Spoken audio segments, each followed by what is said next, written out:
It's so common when we're trying to learn how to solo on guitar to find ourselves struggling to put all the pieces together. It seems like there's endless information on what techniques we're supposed to learn, but very little information on how to actually use those techniques.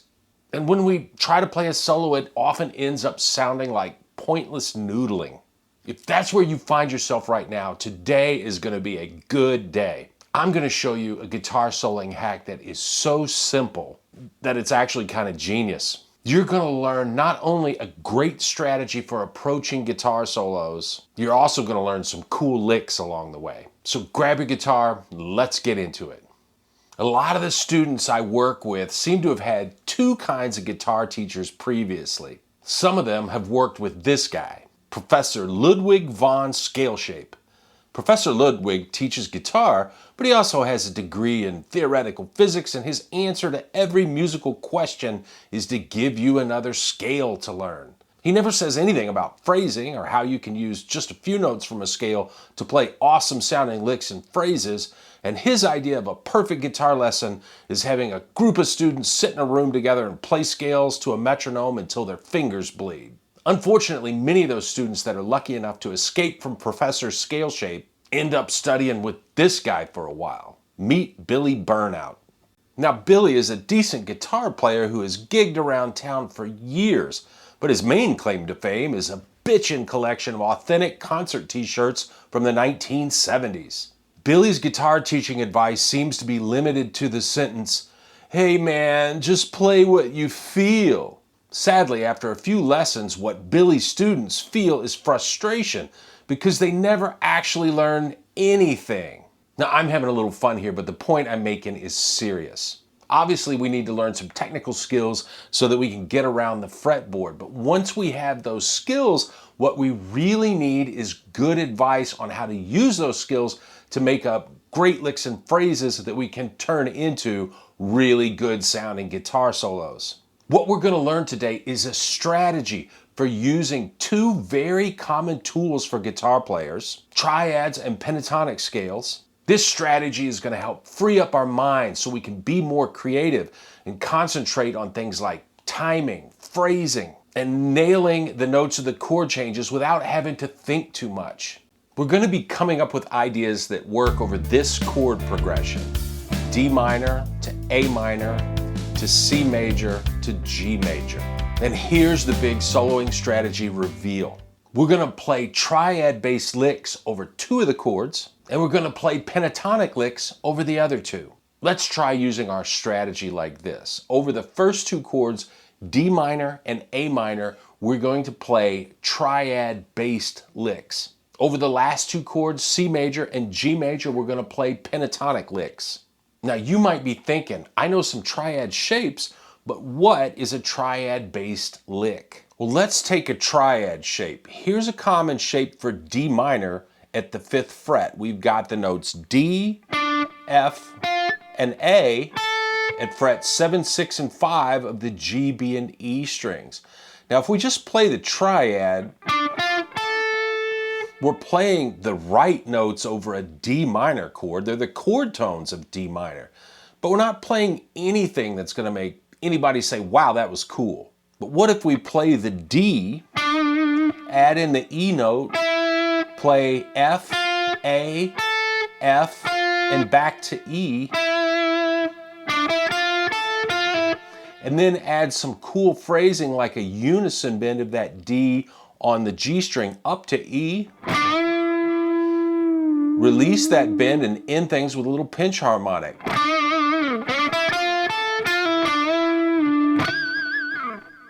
That's a triad-based lick. The triad is like the frame to our house. Then we're adding walls and paint and a roof with an extra note or two and some phrasing. Okay, I probably have to work on my analogies, but you get the point. The next chord is A minor, and it just so happens that there's an A minor triad right here in the same position where we just played D minor. Here are the notes of the triad. If we just play it straight, we've got A, C, and E. But we're going to add some phrasing. We're going to do a dramatic slide up into the A on the D string and play the C and E on the G strings kind of staccato.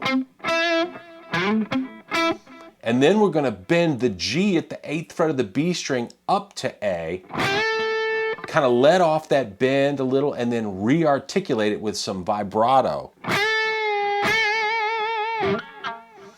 Okay, now we're off to a great start. Now we got to play something over that C major chord, and our predetermined strategy says we have to play a pentatonic lick. Luckily for us, we've got C major pentatonic box 5 right here at the 5th fret. So let's descend the first 4 notes on frets 8 and 5 of the E and B strings, and then go back to the A at fret 5 of the E string and play right down the scale to the A note at the 5th fret of the low E.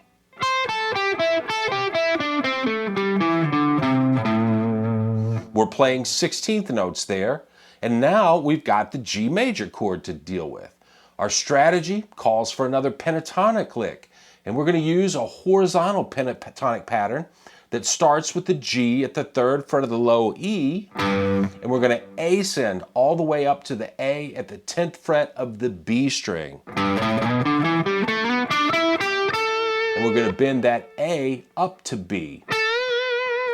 Once again, we were playing 16th notes. So when we bend that A up a whole step to B, we're almost out of time with the G major chord. The progression is going to start over with D minor. So we're going to release that bend back to A, pull off to G, and slide into the F at fret 6, which is the minor third of D minor.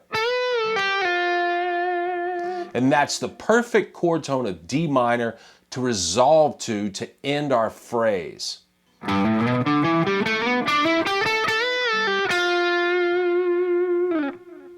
Let me play this whole passage that we just came up with over the backing track so you can hear these licks in context. Have a listen.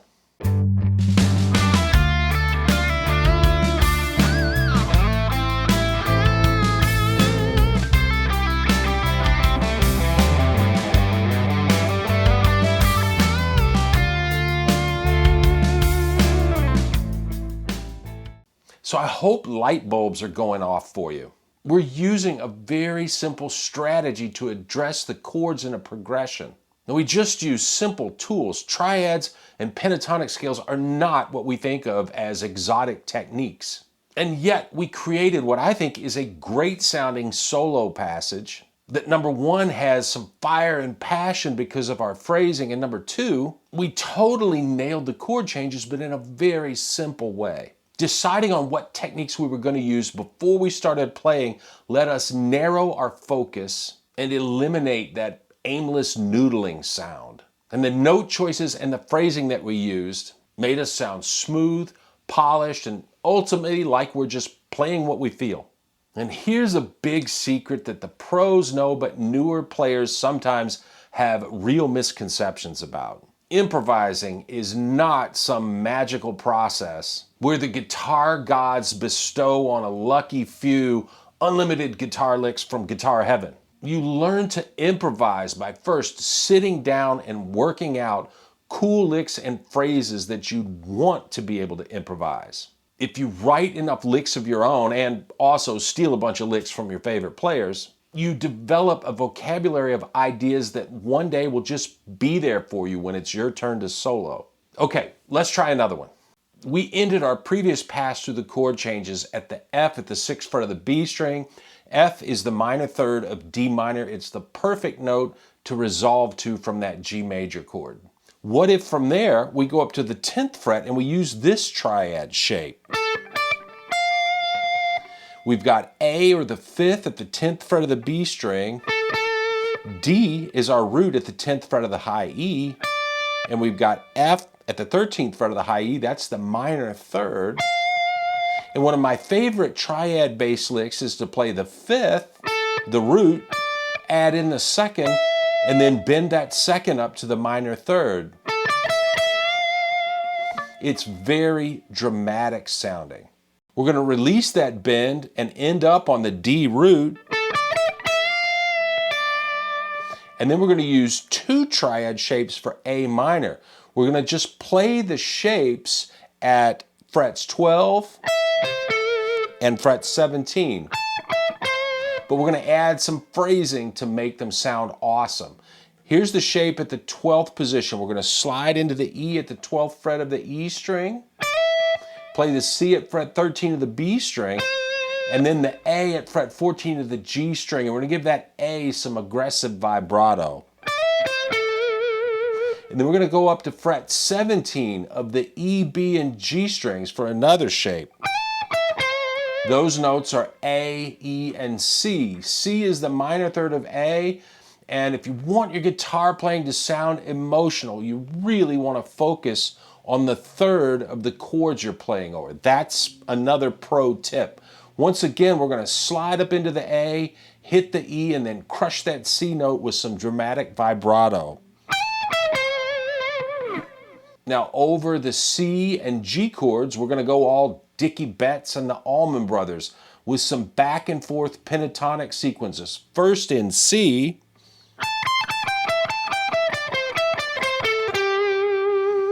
and then G.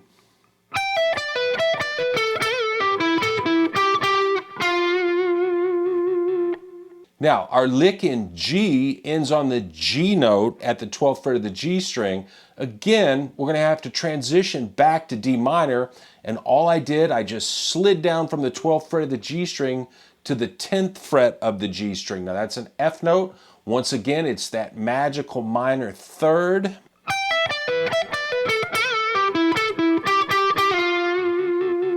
And we could even spice that up a little bit by sliding down to the root at fret 7 and popping a little artificial harmonic. So cool. Let me put both of those passages together over our backing track. Check it out.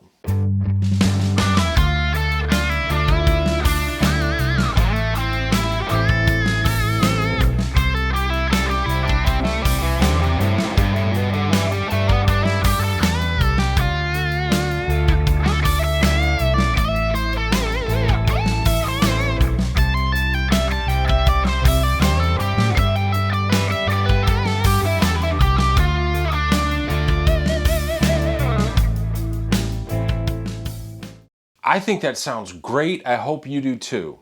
The key here, our strategy is pre-planned, but having that strategy frees up the mind to be creative and to make up licks and melodies with great phrasing and feel. And of course, this is only one variation. We could switch up the order and play pentatonics over D minor and A minor and play the triad licks over C major and G major.